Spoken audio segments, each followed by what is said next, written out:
Good morning friends. आज हम लोग पीजीटी मैथ्स क्लासेस की जो बात कर रहे हैं उसी को आगे बढ़ाते हुए कुछ और क्वेश्चंस को डिस्कस करेंगे।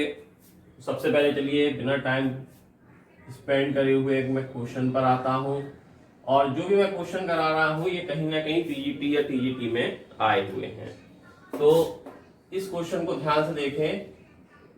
x plus y, y plus z, z plus x, z x y 1 1 1। इस डिटर्मिनेंट को आपको सॉल्व करना है और बताना है कि इसकी वैल्यू क्या आएगी। तो जनरली होता क्या है कि जब हमारे पास एग्जाम में ये क्वेश्चन आता है तो हम क्या करते हैं, जो जिस तरह से डिटर्मिनेंट को सॉल्व करते हैं वैसे करने लगते हैं।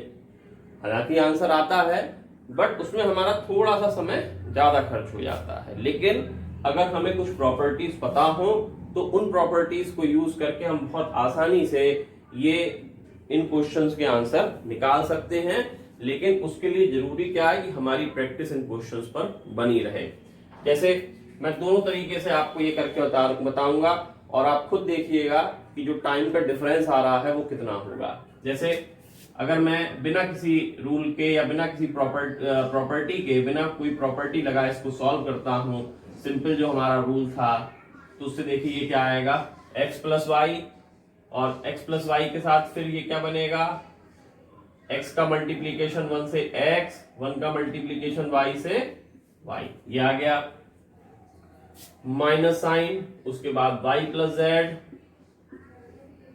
और y प्लस जेड के साथ देखिए y प्लस जेड जब हम लेंगे तो क्या आएगा, z माइनस वाई, फिर प्लस अगला टर्म z प्लस एक्स, और क्या आएगा z माइनस एक्स, ये आ जाएगा आपके पास। Is it clear? x plus y लिया तो उसके साथ ये multiplication minus this multiplication, alternate sign minus, फिर आपने y प्लस जेड लिया, y प्लस जेड लेने के बाद z माइनस वाई आ गया, और फिर z प्लस एक्स लेकर z माइनस एक्स हो जाएगा। Very good. ध्यान दीजिए ये x plus y, x minus y मिलकर कितना, x square minus y square हो गया। यहां से इसका अगर हम मान लीजिए साइन चेंज कर देते हैं तो ये प्लस हो जाएगा। ध्यान से समझिए, अगर मैं ये माइनस बाहर ले लूं तो ये प्लस हो जाएगा, और क्या मिलेगा आपको, y plus z, y minus z, ये z plus x, z minus x ही है तो ये हो जाएगा z square minus x square. तो इस तरह से x square minus y square plus y square minus z square plus z square minus x square, और ये सब आपस में जो है ये कैंसिल आउट हो रहे हैं और आंसर जो है वो 0 आ रहा है। तो एक तरीका ये था, समय बहुत ज्यादा नहीं लिया, लेकिन अब मैं जो दूसरा मेथड आपको बता रहा हूं उससे देखिए कि आपको ये सब करने की जरूरत ही नहीं थी। मुझे क्लियरली दिख रहा था कि अगर मैं ये इसको रब कर देता हूं, मुझे यहां पर क्लियरली दिख रहा है कि अगर मैं R1 रो में R1 प्लस R2 कर दूं, R1 प्लस R2 करने से क्या होगा, x plus y plus z, x plus y plus z, x plus y plus z. और ये सब आप मन में भी कर सकते हैं, लिखने की जरूरत भी नहीं है इसको बिल्कुल भी। लेकिन अभी समझाने के लिए मैंने यहां पर लिखा हुआ है जेड एक्स वाई 1 1 1। देखिए इसके कोफिशिएंट और ये अगर R1 और R3 टर्म को देखें तो इनके जो, अगर मैं इसको मल्टीप्लाई कर दूं पूरी रो को 1 plus x plus y plus z से तो वो सेम हो जाएगी, या फिर इसमें से x plus y plus z common ले ले तो 1 1 1 1 हो जाएगा, और दो रो सेम होने से आंसर क्या हो जाएगा, 0 हो जाएगा। दो रो सेम होने से आंसर क्या हो जाएगा, 0 हो जाएगा। तो ये बड़ा बिना बिना कोई कैलकुलेशन, केवल आपने मन में सोच लिया कि भाई यहाँ पर ये चीजें मिसिंग हैं, इसको हम ऐड करें तो बराबर हो जाएंगे, आंसर 0 हो जाएगा। तो नो नीड टू कैलकुलेट। अगला क्वेश्चन आइए,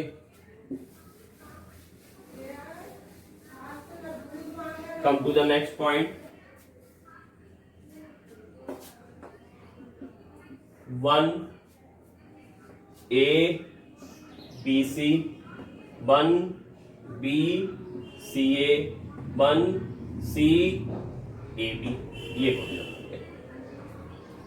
तो देखिए इसको सॉल्व करने के लिए जो ये 1 और 1 है, 1 1 1 दिख रहा है, तो मैं इनके और इसके नीचे 0 बना लूंगा, क्योंकि ये मैं पहले ही बता चुका हूं आपको कि जब हम कोई ऑपरेशंस लगाते हैं, चाहे वो रो ऑपरेशंस हो या कॉलम ऑपरेशन हो, तो मैट्रिक्स जो डिटर्मिनेंट है उसकी वैल्यू पर कोई असर नहीं होता है। आप कोई भी ऑपरेशंस क्यों ना लगाएं, बट उसकी वैल्यू पर कोई डिफरेंस नहीं आता है। तो क्या करना चाहिए, R2 में R2 माइनस R1, R3 में R3 माइनस R1, ये हमने कर दिया।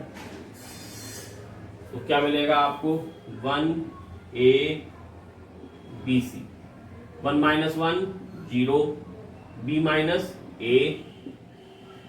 देखिए CA माइनस BC करेंगे तो C कॉमन लेकर A माइनस B आ जाएगा। इसी तरह से 1 माइनस 1 0, C माइनस A, यहां से AB माइनस BC करेंगे तो B कॉमन ले लें, A माइनस C मिल जाएगा, ये आ गया।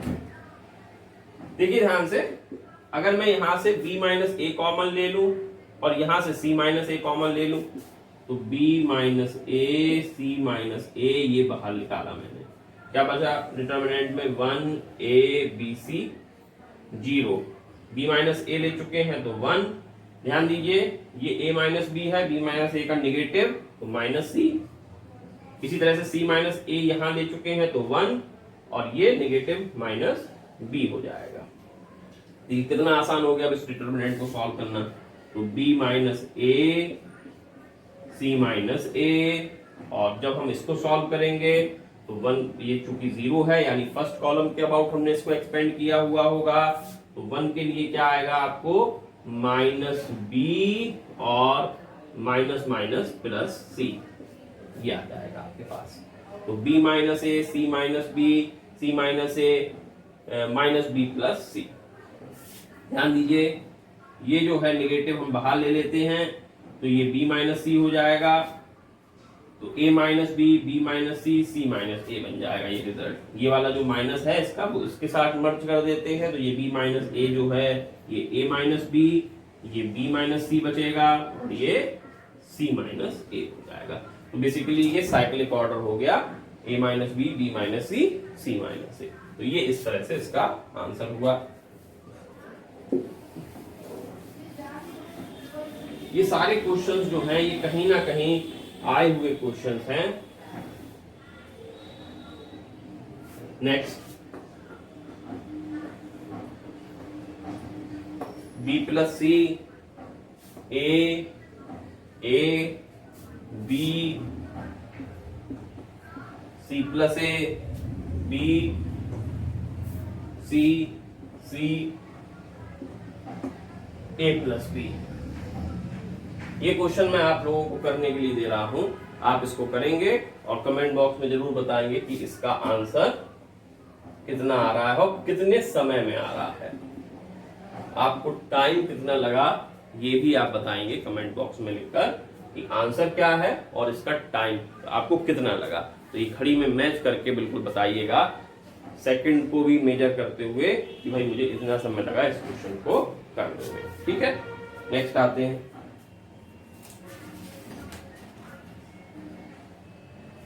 अब हम बात करते हैं एरिया ऑफ ट्राइंगल की। Area of A triangle, area of A triangle, ठीक है, एरिया ऑफ ए ट्राइंगल। तो मान लीजिए आपके पास 3 पॉइंट्स दे रखे हैं जो कि ट्राइंगल के जो वर्टेक्सेस हैं, पॉइंट्स हैं, उनके कॉर्नर पॉइंट्स हैं x1 y1 x2 y2 x3 y3। तो किसी भी जिनके ये पॉइंट्स हैं उसका उस ट्राइंगल का एरिया कैसे निकाला जाता है, तो ये तो नोटेशन है उसका डेल्टा हाफ, ये फॉर्मूला है याद रखिएगा, हाफ x1, इस तरह से याद रखिएगा, x1 x2 x3 y1 y2 y3 1 1 1, ये इसका फॉर्मूला है। ये फॉर्मूला अच्छे से याद रखिएगा कि किसी भी अगर आपको ये सवाल कभी आता है ट्राइंगल का एरिया निकालने के लिए, तो हम डिटर्मिनेंट का यूज करते हुए इसको निकाल सकते हैं। और एक चीज, अगर तीनों पॉइंट्स कोलिनियर हैं, एक ही रेखा में है, तो इसका मतलब उसका एरिया ऑफ ट्राइंगल, जो ट्राइंगल का एरिया है वो कितना होगा, 0 होगा। एक ही लाइन में आ जाएं तीनों पॉइंट्स, तो इसका मतलब उसका ये ट्राइंगल, जो ट्राइंगल तो बनाएंगे, ट्राइंगल का एरिया क्या होगा, 0 हो जाएगा। तो if 3 points are collinear then delta equals to 0, area of triangle equals to 0। अब देखिए इस पे आइए,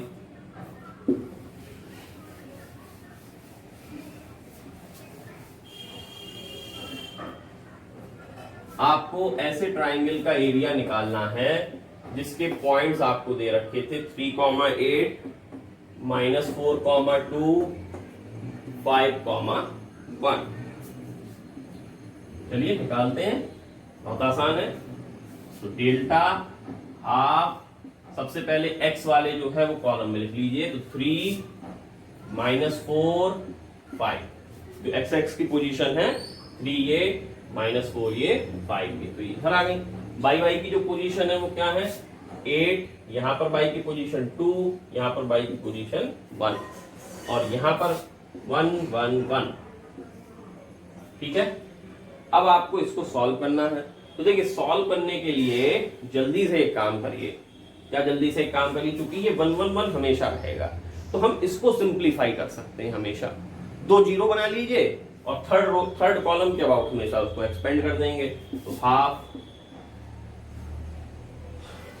देखिए ध्यान से, हमने क्या काम करा, इसमें से ये घटा दिया, तो 3 8 1, ये तो एज इट इज रहे। जब आप इसे सब्ट्रैक्ट करेंगे तो -4 -3 -7, 2 -8 -6, और ये 0। इसी तरह से 5 -3 2, 5 -3 2, 1 -8 -7, और 1 -1 0। जब आप कॉम्पिटिटिव एग्जाम देंगे तो लिखने की ये सब जरूरत नहीं है, वो तो आप अपने मन में यहाँ पे लिख देता हूँ, क्योंकि जब आप प्रैक्टिस कर रहे होंगे तो वीडियो को देख के आप समझ जाएंगे कि R2 -R1 करा है मैंने यहाँ पर, और R3 में R3 तो हाफ। अब आप इस थर्ड कॉलम के अबाउट एक्सटेंड कर दीजिए। तो थर्ड कॉलम के अबाउट जब एक्सटेंड करेंगे तो ये तो 1 है, 1 के लिए फिर ये सब आ जाएगा, सिर्फ ये बचेगा 1 के लिए।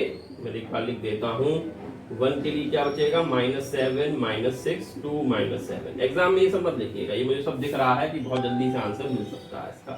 तो कितना हो जाएगा, ये माइनस माइनस प्लस 49, और ये माइनस का साइन आएगा और -12 तो +12, मतलब ये कितना हो गया 59 61/2 आंसर। इसका आंसर कितना हो गया 61/2। अच्छा, बीच में इंटरप्ट करके मैं आपको एक चीज और बताना चाह रहा था कि अभी मेरे पास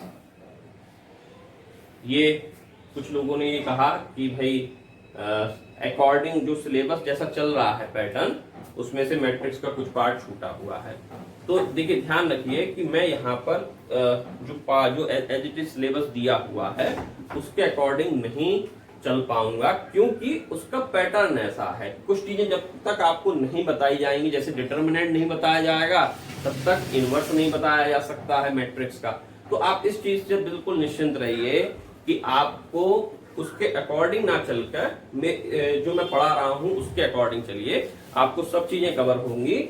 लेकिन चूंकि दोनों चीजें एक दूसरे से कनेक्ट होती हैं, इसलिए कुछ चीज पहले पढ़ाना जरूरी हो जाता है।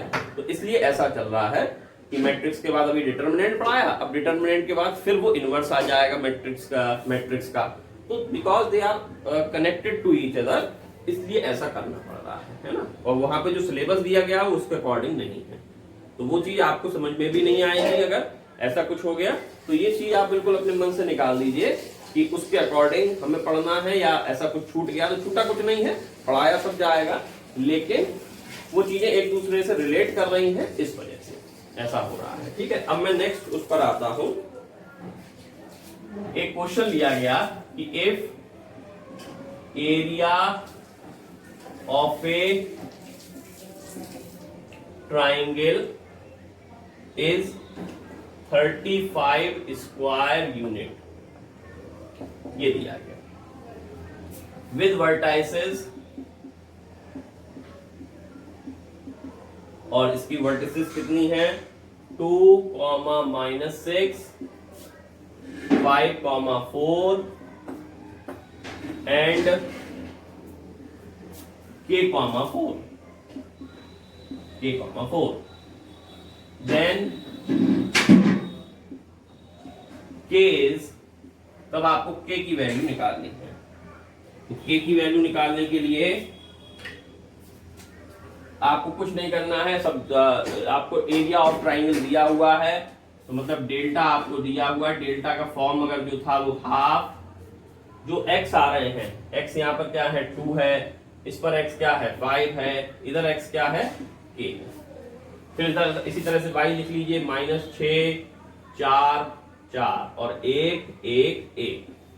ये आपको कितना दिया गया था 35 हाफ, बस ये घटाइए, सब्ट्रैक्ट करिए, तो ये तो एज इट इज लिख देंगे, ये घटाएंगे तो 5 - 2 3, 0 0 बनाने हैं मुझे, तो 4 माइनस ये +10 हो जाएगा, ये 0 हो जाएगा। इसी तरह से k -2, 4 + 6 10, 0। ठीक है, चाहे तो इसको 2 को इधर ले जाइए तो 70। अब मैं जल्दी से थर्ड कॉलम के अबाउट एक्सटेंड कर रहा हूं, तो 3 × 10 30 -10 × k -2, बहुत आसानी से लिख दिया मैंने। अब इसको आपको सॉल्व करना रहेगा, मैं तो लिख देता हूं, तो 70 = 30 -10k + 20। ठीक है, 30 - 10k + 20, this implies is 70 = 30 + 20 50 -10k, या फिर 20 = -10k, और k आपको कितना मिल गया -2 मिल गया। तो आपके बुकलेट में जो भी आंसर -2 होगा उसको आप मार्क कर दीजिएगा, ये आपका आंसर होगा। तो इस तरह से हम लोगों ने डिटर्मिनेंट के कुछ क्वेश्चन अभी देखे हैं, और बहुत सारे करने को भी बचे हुए होंगे जो कि मैं आपको अवेलेबल कराने वाला हूं। जो क्वेश्चंस मैं अवेलेबल कराऊंगा उसमें से सभी क्वेश्चंस वो होंगे जो कहीं ना कहीं आए हुए होंगे, तो they will very useful in point of view examination, क्योंकि अगर आप उनकी प्रैक्टिस करते हैं तो निश्चित तौर पर जब एग्जाम में कोई नया क्वेश्चन आएगा तो आपको ऐसा नहीं लगेगा कि वो एक नया क्वेश्चन है। तो मेरे साथ साथ चलते रहिए। कोई अगर आपको प्रॉब्लम लग रही हो, कोई दिक्कत आ रही, जैसे अभी मैं यहाँ पर एक चीज और लेकर चलता हूँ कि लास्ट लेक्चर में एक साइन का मिस्टेक हुआ था, वो भी इसलिए हुआ था कि जो मैं ये लाइन खींच रहा था वहां पर, तो इसलिए वो माइनस की जगह मुझे वो cos अल्फा प्लस दिख गया था, तो इसलिए उसको थोड़ा सा सुधार कर लीजिए, वो दोनों आपस में कैंसिल हो जाएंगे और रिजल्ट जो है वो 0 बन जाएगा। वापस उसी लेक्चर पे, पिछले वाले लेक्चर पर आइएगा, वहां पर लास्ट में एक cos अल्फा है, तो मैं जब ये इस तरह से लाइन खींच रहा था उसको हटाने के लिए, तो यहाँ पर ये माइनस जो था, ये माइनस यहाँ पे माइनस लिखा हुआ था, तो माइनस उसी में आ गया था, इस वजह से मैंने उसको cos अल्फा ही समझा, जबकि वो माइनस cos अल्फा था। तो इस तरह से वो जो लास्ट वाला जो साइन होगा वो आपस में जो है ये साइन अल्फा cos अल्फा आपस में वो कैंसिल हो जाएंगे। 3 टर्म जो थे sine alpha cos beta something इस तरह से वो आपस में कैंसिल हो जाएंगे और रिजल्ट जो है उसका 0 हो जाएगा। तो ये आप उसको थोड़ा सा करेक्ट कर लीजिएगा, और इसी तरह से हम आगे के क्वेश्चंस को और करेंगे। कल जो है मैं मैट्रिक्स को वापस लूंगा और कल हम लोग पढ़ने वाले हैं adjoint of A matrix, inverse of A matrix और उससे रिलेटेड बहुत सारी ऐसी शॉर्ट ट्रिक जो कि हमारे एग्जाम में यूजफुल होंगी। तो हमें बेसिकली अभी किस पर काम करना है, शॉर्ट ट्रिक्स पर काम करना है, जिससे कि हम कम समय में ज्यादा से ज्यादा क्वेश्चंस कर पाए। जनरली क्वेश्चंस तो हम सारे बना पाते हैं, लेकिन उन टेक्निक से नहीं जो टेक्निक्स हमें आती हैं। हमें उन टेक्निक्स को खोजना पड़ेगा जिससे कि हमारी ये चीजें आसान हो जाए। ठीक है, तो चलिए कल मिलते हैं। Thank you.